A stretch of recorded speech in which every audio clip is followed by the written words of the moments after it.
নবাবের শহর মুর্শিদাবাদ। হ্যাঁ, আজকে আমি আপনাদেরকে ঘুরিয়ে দেখাবো মির্জাফরের 1100 বংশধরের কবরস্থান। তো চলুন দেখতে থাকুন পুরো ভিডিওটি। সবার প্রথমে আমি ঘোড়ার গাড়িতে করে চলা শুরু করলাম।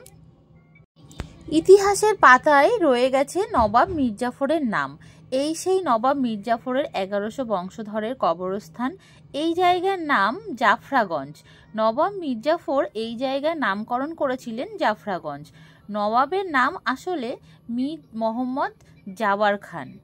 এর ভেতরে শুধু মির্জাফরের পরিবারের কবরই আছে, বাইরেকার কোনো কবর নেই।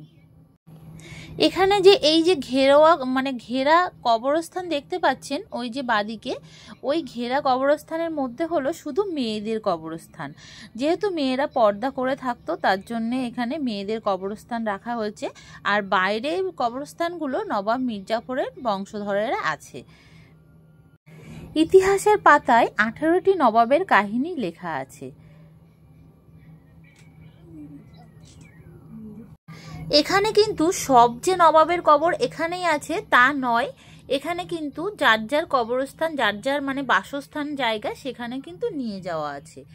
আর এই যে জায়গাটা দেখতে পাচ্ছেন, এটি বাইরে, এটি কিন্তু আগে নামকরণ, এটির নাম হচ্ছে গুলবাগ। এখানে কিন্তু 1100 কবরস্থানেরও বেশি কবরস্থান আছে, কারণ এখনো মির্জাফরের বংশধরেরা বেঁচে আছে। তারা যখনই মারা যান তখন এখানে আবার কবর দিয়ে যান।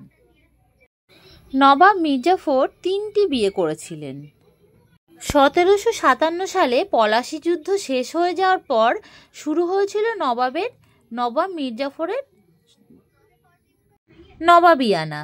1757 থেকে 1765 সাল অবধি নবাব মির্জাফর নবাবিয়ানা করেছিলেন মাত্র 8 বছর। ভিডিওটি যদি ভালো লেগে থাকে আপনাদের, অবশ্যই লাইক সাবস্ক্রাইব করে পাশে থাকুন।